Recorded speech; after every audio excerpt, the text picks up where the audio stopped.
Aw ni ce aw ni yantuma a y'aw bisimila aw ka kunnafoniya kɛnɛw kan foli ani tanuba kanubaga n'a lamɛnbagaw bɛɛ lajɛlen Mali kɔnɔ ani Mali kɔ kan bi ye tarata ye février kalo tile 24 san 2026 aw ka kokan kibaru ni y'o wagati selen foli kɔfɛ kunnafoniba minnu b'an bolo k'olu da kulo kan olu dɔw bɛ tali kɛ.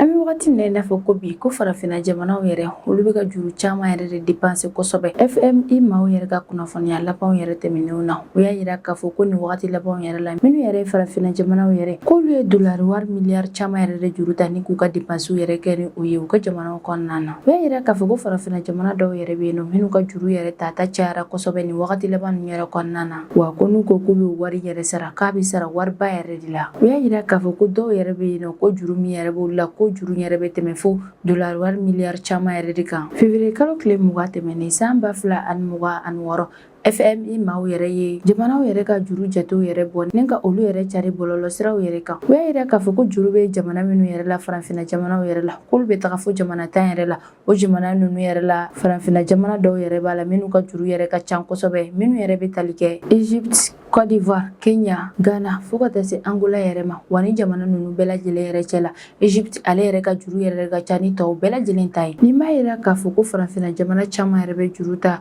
kɔkan jamanaw yɛrɛ ka kɛrɛnkɛrɛnnenya la FMI yɛrɛ la walasa u bɛ se ka basigi yɛrɛ sabati u ka jamana sɔrɔko yɛrɛ la ani k'u ka jamana projet ba dɔw yɛrɛ fana financement yɛrɛ kɛ i n'a fɔ dɔkitɛrisow fo ka taa se sirabaw ale ni ekɔlisow yɛrɛ fana ma wa ko kuma dɔw yɛrɛ fana la u bɛ ni juru ninnu yɛrɛ fana ta FMI yɛrɛ la walasa u bɛ se ka u ka jamana budget baw yɛrɛ fana dɛmɛ misaliya la i n'a fɔ k'u ka jamana fonctionnaires sara ani u ka jamana service public yɛrɛ ko kuma caman yɛrɛ fana u bɛ ni wari ninnu yɛrɛ fana kɛ ni ka dɛmɛ yɛrɛ fana kɛ k'a ɲɛsin u ka jamana kɔnɔdenw yɛrɛ ma kɛrɛnkɛrɛnnenya la minnu yɛrɛ bɛ gɛlɛya yɛrɛ kɔnɔna na kɛnɛyako ale ni kalanko ta sira yɛrɛ fɛ. FMI maaw y'a yira k'a fɔ k'olu bɛ se ka juru don mɔgɔ la i n'a fɔ olu yɛrɛ fana bɛ se k'u ban ka juru don maaw yɛrɛ la k'u b'a lajɛ jamana minnu yɛrɛ bɛ juru ta olu b'u ka wari ninnu yɛrɛ la baara cogo min yɛrɛ la k'olu bɛ se ka juru don maaw yɛrɛ la u sira ninnu yɛrɛ de fɛ. Juru bɛ farafinna jamana 10 minnu yɛrɛ la FMI maaw ka juru bɛ farafinna jamana 10 minnu yɛrɛ la olu yɛrɛ bɛ tali kɛ Egypte u y'a yira k'a fɔ ko ale ka juru yɛrɛ bɛ taga fo dolari wari miliyari 5 ale ni kɔ yɛrɛ de la ni o bɔra yen nɔ Côte d'Ivoire ale de bɛ tugu Egypte yɛrɛ la u y'a yira k'a fɔ ko olu yɛrɛ fana ka juru bɛ taga fo dolari wari miliyari 3 la. Kenya ale yɛrɛ fana bɛ tugu Côte d'Ivoire la ni ale yɛrɛ fana ka juru ta bɛ taga fo dolari wari miliyari 2 ani kɔ la. Ghana, Angola fo ka taa se Congo RDC yɛrɛ ma ko ninnu yɛrɛ fana ka juru bɛ taga fo dolari wari miliyari 2 la. Ethiopie, Tanzanie, Zambie fo ka taa se Cameroun yɛrɛ ma ninnu bɛɛ lajɛlen yɛrɛ bɛ jamana 10 ninnu yɛrɛ kɔnɔna na FMI yɛrɛ ka juru bɛ maa minnu yɛrɛ la ni jamana minnu yɛrɛ tɔgɔ filɛ nin ye k'a fɔ a yirala k'a fɔ ko FMI yɛrɛ ka juru min yɛrɛ bɛ ninnu yɛrɛ la ko bɛ taga fo dolari wari miliyari 1 ani kɔ yɛrɛ de la. A yirala k'a fɔ ko jamana minnu yɛrɛ filɛ nin ye k'a fɔ ko ni jamana ninnu yɛrɛ jamana kɔnɔdenw ka ca kosɛbɛ wa fana k'u ka croissance yɛrɛ fana ka teli kosɛbɛ ko nka k'u yɛrɛ fana bɛ jurubaw yɛrɛ ta walasa u bɛ se ka u ka jamana projet ba dɔw yɛrɛ financer ale ni ka dɛmɛ dɔw k'a ɲɛsin u ka jamana kɔnɔdenw yɛrɛ ma minnu bɛ gɛlɛya yɛrɛ kɔnɔna na. FMI maaw yɛrɛ ka nin juru ninnu bɛɛ lajɛlen jateliko yɛrɛ b'a yira k'a fɔ min yɛrɛ farafinna jamanaw yɛrɛ k'olu ka juruta yɛrɛ ka ca kosɛbɛ FMI banque yɛrɛ la wa u b'o juru ninnu yɛrɛ ca kuma caman ni ka a don u ka jamana musakaw yɛrɛ de la. États-Unis jamana ɲɛmaa Donald Trump ale yɛrɛ bɔra ni ka laseli dɔ yɛrɛ kɛ juma tɛmɛnen février kalo tile 20 san 2026 min na Donald Trump y'a yira k'a fɔ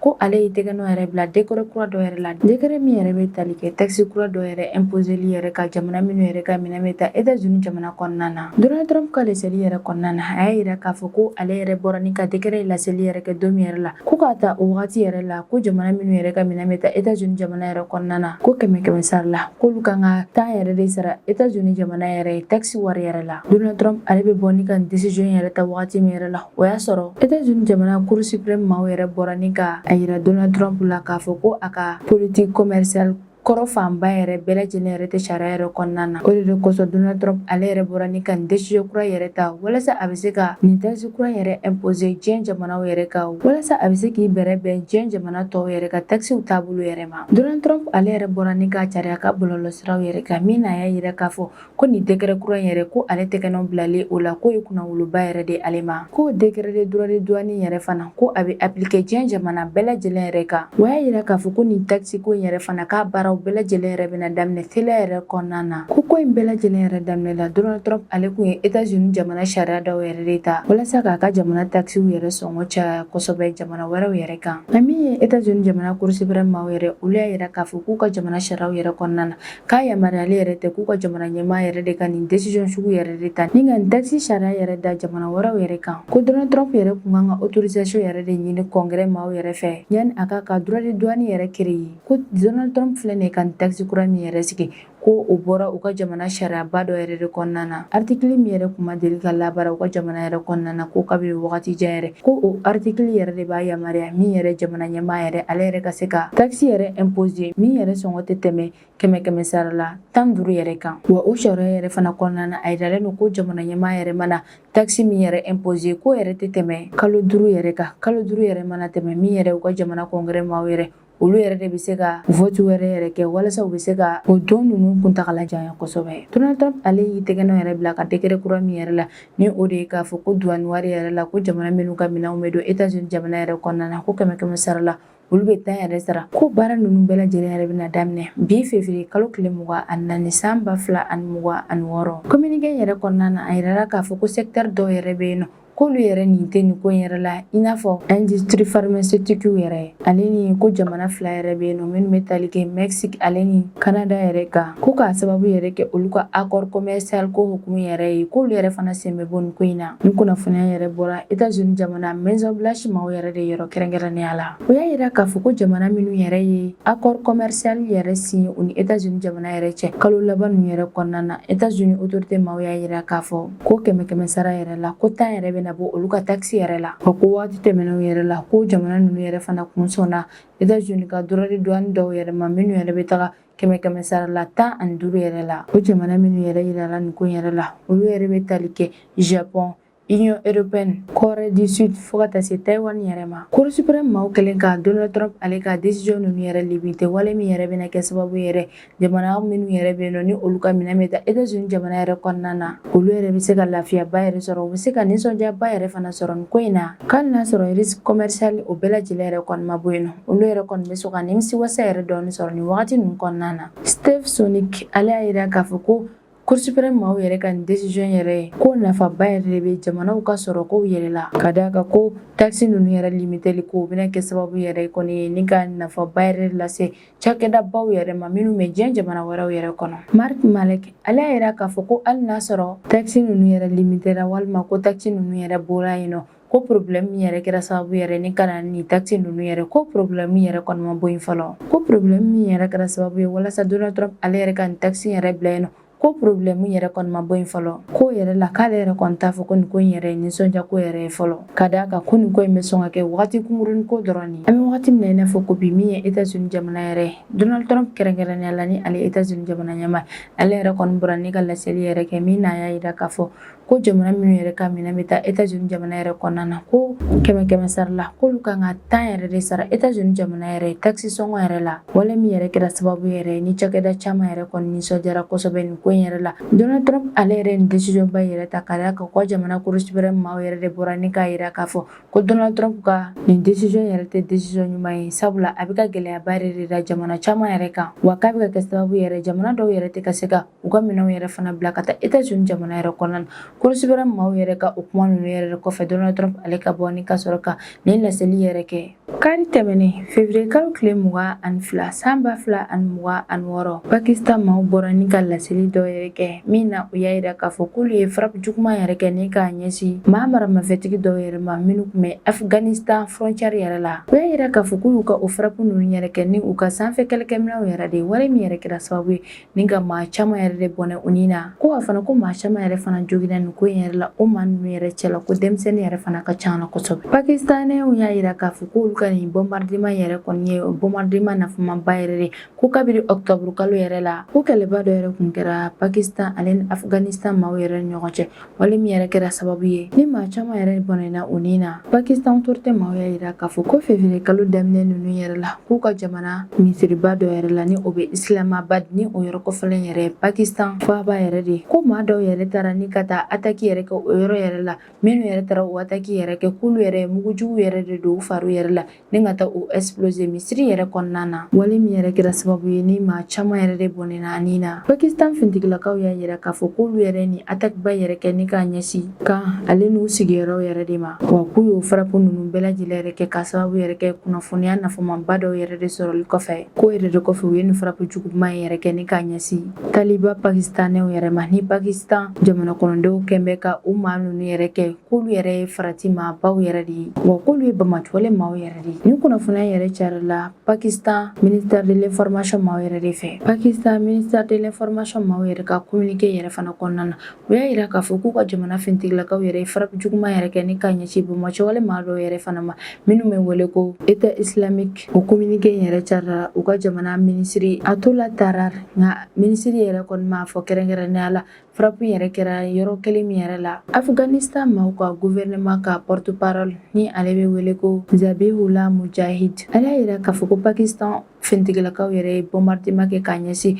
yɔrɔ min yɛrɛ la k'o kɛra olu ka jamana est yanfan yɛrɛ de la ko nka k'u ye frappe yɛrɛ kɛ k'a ɲɛsin kɛrɛnkɛrɛnnenya la u ka jamana civiliw yɛrɛ de ma Nangarhar ale ni Paktika dugu yɛrɛ la wa Afghanistan gouvernement maaw y'a yira k'a fɔ k'u ka attaque yɛrɛ kɛra sababu yɛrɛ ni ka maa caman yɛrɛ de bɔnɛ u ni na kɛrɛnkɛrɛnnenya la musow ale ni denmisɛnninw yɛrɛ. Afghanistan porte-parole y'a yira k'a fɔ ko Pakistan fintigilakaw yɛrɛ bɛ k'u profiter ni attaque yɛrɛ de senfɛ k'u ka jamana ka desaw yɛrɛ de dogo kɛlɛkow yɛrɛ la wa k'u bɛ fɛ k'a dogo fana k'u ka jamana fintigilakaw yɛrɛ tɛ se ka lakana yɛrɛ de fana sabati u ka jamanaw yɛrɛ kɔnɔna na k'o de kosɔn u bɔra ni ka nin communiqué yɛrɛ kɛ k'a yira k'a fɔ k'olu yɛrɛ frappe yɛrɛ kɛ ni k'a ɲɛsin maa maramafɛtigiw yɛrɛ de ma ale ni kan wa k'u bɛ ka nin attaque yɛrɛ de kɛ i n'a fɔ ko cɛya ko k'a sɔrɔ ko nin tɛ cɛya fosi yɛrɛ sabula k'u ye attaque yɛrɛ kɛ ni k'a ɲɛsin civiliw yɛrɛ de ma. Afghanistan ministère de la défense maaw y'a yira k'a fɔ k'u ka attaque yɛrɛ senfɛ k'u ye olu ka jamana civil maa caman yɛrɛ de bɔnɛ u ni na k'a sɔrɔ u ma fosi kɛ. U y'a yira k'a fɔ ko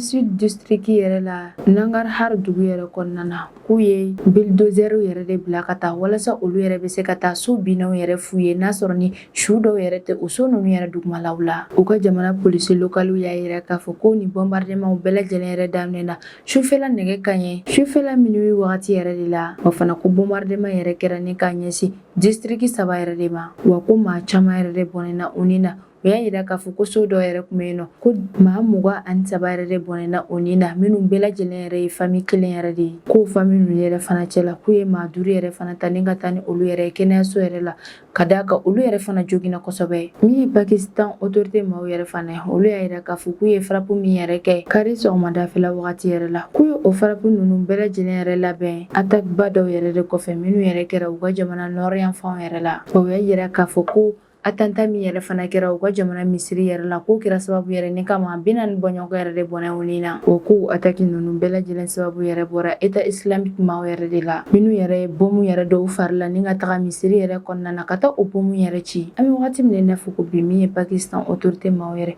olu yɛrɛ kɔni y'a yira k'a fɔ k'olu yɛrɛ frappe yɛrɛ kɛ ni k'a ɲɛsin maa maramafɛtigi dɔw yɛrɛ ma minnu yɛrɛ kɛra kɛrɛnkɛrɛnnenya la Afghanistan frontière yɛrɛ la. Afghanistan gouvernement maaw yɛrɛ fana bɔra k'a yira k'a fɔ ko pakistanɛw ye frappe min kɛ k'a ɲɛsin olu ka jamana yɛrɛ ma k'u y'a kɛ k'a ɲɛsin civiliw yɛrɛ de ma k'u m'a kɛ k'a ɲɛsin kan fosi yɛrɛ ma wa ko a attaque yɛrɛ fana juguyara kosɛbɛ sabula a kɛra sababu yɛrɛ ni ka olu ka jamana kɔnɔden caman yɛrɛ de faga kɛrɛnkɛrɛnnenya la civiliw minnu yɛrɛ bɛ tali kɛ kosɛbɛ musolakaw ale ni denmisɛnninw yɛrɛ de la. Sibiri tɛmɛnen février kalo tile 21 san 2026 Ligue arabe ni olu yɛrɛ arabu yɛrɛ ka tɔnba ye fo ka taa se Egypte ale ni Arabie Saoudite yɛrɛ ma olu yɛrɛ bɔra ni ka Amérique jamana ka responsable dɔw yɛrɛ ka kumaw yɛrɛ condamné min na u y'a yira k'a fɔ k'olu yɛrɛ ma sɔn Amérique jamana ka o responsable ka déclaration yɛrɛ ma u y'a yira k'a fɔ ko Amérique ambassade min yɛrɛ sigilen bɛ Israël jamana yɛrɛ kɔnɔna na k'ale yɛrɛ bɔra k'a yira k'a droit yɛrɛ bɛ Israël jamana yɛrɛ bolo k'a ka Moyen-Orient jamanaw bɛɛ lajɛlen yɛrɛ contrôler wale min b'a yira k'a fɔ ko min yɛrɛ Israël jamana yɛrɛ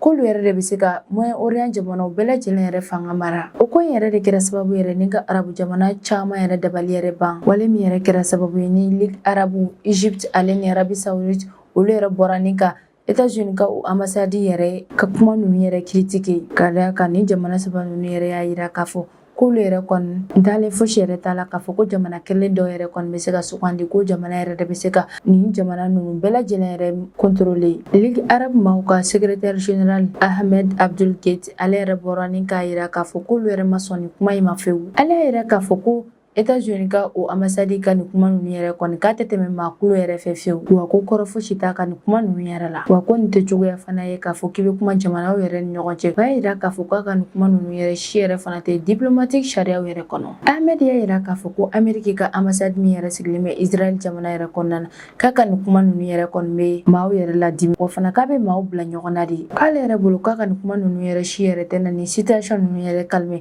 ko nka k'a bɛna kɛ sababu yɛrɛ de ni ka na ni kɛlɛba yɛrɛ ye ka maaw yɛrɛ ladimi. Wa a y'a yira k'a fɔ ko nin wagati labanw yɛrɛ la ko maaw yɛrɛ bɛ k'a ɲini walasa ka cessez-le-feu ni o de ye ka kɛlɛ yɛrɛ ban Gaza, ko États-Unis ambassade yɛrɛ k'i profite o yɛrɛ de senfɛ ni ka dialogue ɲumanw yɛrɛ kɛ cogo min yɛrɛ la kɛlɛ min yɛrɛ bɛ Israël ale ni Palestine yɛrɛ ni ɲɔgɔn cɛ, kɛlɛ ninnu yɛrɛ bɛ ban, ko nka k'a ka nana i sigi yɛrɛ kɔni k'a fɔ olu yɛrɛ ɲɛna ko fɛn min ye Israël jamana yɛrɛ k'a droit yɛrɛ bɛ se ka kɛ olu yɛrɛ bolo olu ka Moyen-Orient jamanaw bɛɛ lajɛlen contrôler. O wagati kelen yɛrɛ la Égypte ministère des affaires étrangères ale yɛrɛ fana bɔra sibiridon yɛrɛ ni k'a yira k'a fɔ ko nin kuma yɛrɛ ye ale dabaliban kosɛbɛ, k'ale yɛrɛ bɛ nin ko in yɛrɛ bila walejuguba yɛrɛ de minɛn kɔnɔna na, ka d'a kan ko diɲɛ jamanaw yɛrɛ sariya kɔnɔna na fo ka taa se États-Unis jamana sariya yɛrɛ kɔnɔna na ko nin yɛrɛ ma danga fewu. Égypte y'a yira k'a fɔ ko ni a fɔra ale yɛrɛ kɔni ɲɛna k'a fɔ ko jamana kelen yɛrɛ kɔni ka taa ni ka jamana caman yɛrɛ bɛɛ lajɛlen fanga mara, ko b'a yira k'a fɔ ko jamana yɛrɛ tɛ fɛ ka diɲɛ jamana sariyabaw yɛrɛ de bato, ko b'a yira k'a fɔ ko jamana yɛrɛ tɛ fɛ ka diɲɛ jamana sariyabaw yɛrɛ de bonya, sariya minnu yɛrɛ sigira walasa ka jamanaw bɛɛ lajɛlen yɛrɛma hɔrɔnya yɛrɛ de lakana. Égypte ministère des affaires étrangères ale yɛrɛ Israël place yɛrɛ yira nin ko in yɛrɛ la.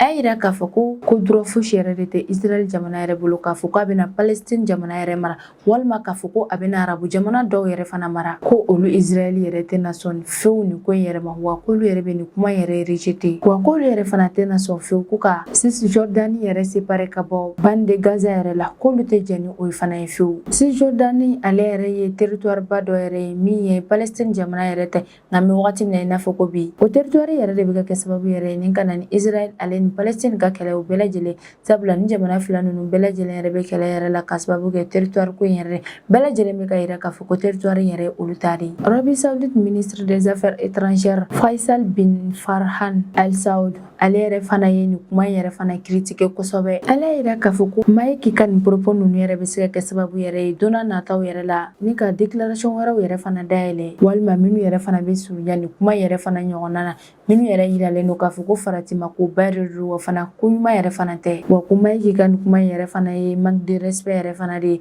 États-Unis ale ni Moyen-Orient jamanaw ka jɛɲɔgɔnyaw yɛrɛ kɔnɔna na. Arabie Saoudite ministre des affaires étrangères yɛrɛ y'a yira k'a fɔ ko Maïki ka nin kuma ninnu yɛrɛ bɛ se k'a bɛ se ka kɛ sababu yɛrɛ ni ka na ni kɛlɛba yɛrɛ de ye diɲɛ jamanaw yɛrɛ kɔnɔna na, wa fana k'a bɛ se ka na ni problème ba yɛrɛ de ye, wa ko ni a tɛ fɛ kɛlɛ ninnu yɛrɛ kɔni ka kɛ diɲɛ jamanaw yɛrɛ kɔnɔna na k'a ka na segin fewu ni ka bɔ ka nin kuma sugu yɛrɛ kɛ, sabula a ye kuma min yɛrɛ kɔni fɔ ko kuma kɔlɔlama yɛrɛ tɛ, wa ko nafa tɛ a ka kuma ninnu yɛrɛ la, sabula k'olu yɛrɛ tɛna jɛn n'a ye fewu ko Israël yɛrɛ ka Moyen-Orient jamanaw bɛɛ lajɛlen yɛrɛ mara. Arabie Saoudite, Égypte fo ka taa fara Ligue arabe yɛrɛ kan, olu bɔra ni ka nin laseli yɛrɛ kɛ wagati min yɛrɛ la, o y'a sɔrɔ Maïki ni ale yɛrɛ ye États-Unis jamana ambassade yɛrɛ min sigilen bɛ Israël jamana yɛrɛ kɔnɔna na, ale yɛrɛ y'a yira k'a fɔ ko droit yɛrɛ de bɛ Israël jamana yɛrɛ bolo k'u ka Moyen-Orient jamana fanba bɛɛ lajɛlen mara, wa tila tuguni k'a fara kan ko a yɛrɛ kɔni bɛ ɲɛ kosɛbɛ ko ni Israël yɛrɛ ye Moyen-Orient jamana bɛɛ lajɛlen yɛrɛ fara a ka marataw yɛrɛ kan. An bɛ wagati min na i n'a fɔ ko bi Maïki ale ka kuma yɛrɛ kɔni